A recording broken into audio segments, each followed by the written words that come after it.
আরে মেহেদি আর্টিস্টরা তো ৪-৫ ঘন্টাতেই ৩-৪ হাজার টাকা ইনকাম করে নিয়ে যায়। তাও আবার কোনো পরিশ্রম ছাড়াই জাস্ট বসে, বসে হাত ঘুরায় মেহেদি ডিজাইন করে এত টাকা ইনকাম করে। তাহলে মাসে কত হাজার টাকা বা কত লাখ টাকার ইনকাম করে। এই কথাগুলো আমার না, আমাদের সমাজে আশেপাশে কিছু গুটি কয়েক মানুষ আছে যারা এখন এই জিনিসগুলো খুব বেশি কাউন্ট করা শুরু করেছে। ইভেন আমরা মেহেদি আর্টিস্টরা বিভিন্ন ইভেন্টে গেলেই না অনেক আন্টিরা বা অনেকেই এরকম আমাদের সামনেই কাউন্ট করে যে আচ্ছা আপনার প্রতিদিন যদি এরকম ৪-৫ হাজার টাকা বা ৩,০০০ টাকা ইনকাম হয় তাহলে মাস শেষে আপনাদের তো প্রায় ৯০,০০০ থেকে ১,০০,০০০ টাকা আপনারা ইনকাম করছেন কোনো রকম কোনো পরিশ্রম ছাড়াই। কি সুন্দর বসে থেকে মেহেদি পরান আর টাকাগুলো এতগুলো ইনকাম করেন। ইভেন আমাদের তো একজন আর্টিস্টকে একটা ক্লায়েন্টের আম্মু জিজ্ঞেসই করে ফেলেছিল যে এত টাকা দিয়ে তোমরা কি করো? তখন যদিও আমাদের আর্টিস্ট মজা করে বলেছিল যে আন্টি আমাদের সুইচ ব্যাংকে অ্যাকাউন্ট আছে, আমরা সব টাকা ওখানে রেখে দিই।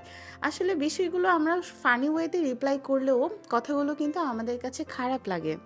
আমরা মানুষরা খুব সহজেই আরেকজনের ইনকাম নিয়ে আমরা অনেক কথা বলি যে এরা কত অল্প বয়সে এত অল্প সময়ে এত টাকা ইনকাম করছে, কিন্তু এটা কখনোই তারা চিন্তা করে না যে তাকে সেই পরিস্থিতিতে বা সেই অবস্থানে আসার জন্য কতটা মাস বা বছর পরিশ্রমের মাধ্যমে একটা প্র্যাকটিসের মাধ্যমে আসতে হয়েছে।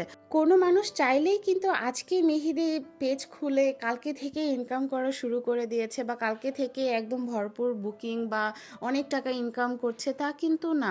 পেজ ওপেন করার পরেও দেখা যায় তাকে অনেকটা মাস বা এমনও গেছে যে ১ বছর ১.৫ বছর তাকে রাত দিন পরিশ্রম করে প্র্যাকটিস করে নিজের কাজের কোয়ালিটিটা অনেক বেশি ইমপ্রুভ করতে হয়েছে। তারপর সেটা মানুষ পছন্দ করার পর থেকে দেখা যায় ইভেন্টগুলো আসা শুরু করে।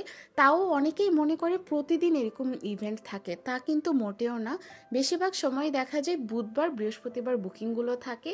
তাও আবার যে প্রতি সপ্তাহের বুধবার বৃহস্পতিবার বুকিং থাকে এমনটাও কিন্তু না। কিন্তু কিছু মানুষ কাউন্ট করে যে আচ্ছা একদিনে এত টাকা ইনকাম করে তাহলে মাস শেষে কতগুলো, মানে তারা ধরেই নেয় যে প্রতিদিনই এরকম ইভেন্ট থাকে। আর ইভেন্ট যদি থাকেও আপনাকে বুঝতে হবে তাকে কিন্তু সেই পর্যায়ে যাওয়ার জন্য কতটা পরিশ্রম করে তাকে যেতে হয়েছে। হালাল পথে টাকা ইনকাম করা কিন্তু মোটেও সহজ না যে যে কারো পকেট থেকে আমরা টাকা বের করে নিতে পারবো মেহেদি আর্ট করে দিয়ে, তাই না? অবশ্যই আমাদের কাজকে সেই পর্যায়ে নিয়ে যেতে হয় যে পর্যায়টাতে যাওয়ার পরে প্রত্যেকেই চায় যে না তার কাছে মেহেদি ইভেন্টে মেহেদি পরবো। সেই ক্ষেত্রে দেখা যেতে পারে যে মাসের অনেক দিনই বুকিং থাকতে পারে। তারপরেও দেখা গেছে এরকম প্রায় ৪-৫ বছরের অভিজ্ঞতা থাকার পরে যে আর্টিস্টরা এইরকম বুকিং পাওয়া শুরু করে। শুধু এই প্রফেশন না, আমরা বিশেষ করে আমাদের আত্মীয় স্বজনগুলো বেশি আরও দূর থেকে একদম কাউন্ট করা শুরু করে দেয় সে মাসে এত টাকা ইনকাম করে এভাবে লাইফ লিড করছে, কিন্তু সে এটা দেখছে না যে সেই টাকাটা ইনকাম করার জন্য তাকে কতটা পরিশ্রম বা কষ্টের মধ্যে দিয়ে যেতে হচ্ছে। তাই আমরা সবসময় দূর থেকে কাউকে জাজ না করে আমরা চিন্তা করি যে না সেই মানুষটা ভালো করছে তাকে একটু অ্যাপ্রিসিয়েট করার চেষ্টা করেন।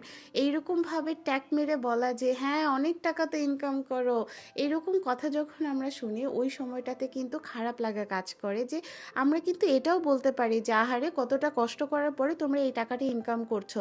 এতে করে আমাদের কাছেও কিন্তু দিন শেষে একটু হলেও স্বস্তি বা ভালো লাগা কাজ করে যে না আমি পরিশ্রম করছি, এটা সেই মানুষটা অ্যাপ্রিসিয়েট করছে বা এটার জন্য আমাকে একটু হলেও সাপোর্ট করছে। কিন্তু ম্যাক্সিমামই আমরা যেটা করি, এই বন্ধু তুই তো অনেক টাকা ইনকাম করিস, অনেক বড়লোক হয়ে যাচ্ছিস, হ্যাঁ তো আমাদের তো কিছুই হচ্ছে না, আমরা এত পড়ালেখা করেও আমরা ভালো একটা চাকরি পাচ্ছি না বা তোদের মতো এত ইনকাম করতে পারছি না। এরকম কথাগুলো যখন আপনারা বলেন তখন আসলেই আমাদের কাছে অনেক খারাপ লাগে। আমাদের সবারই মাথায় রাখা উচিত হালাল পথে টাকা ইনকাম করাটা কিন্তু অনেক কঠিন, তাই কারো প্রফেশন নিয়ে এভাবে কথা বলা উচিত না।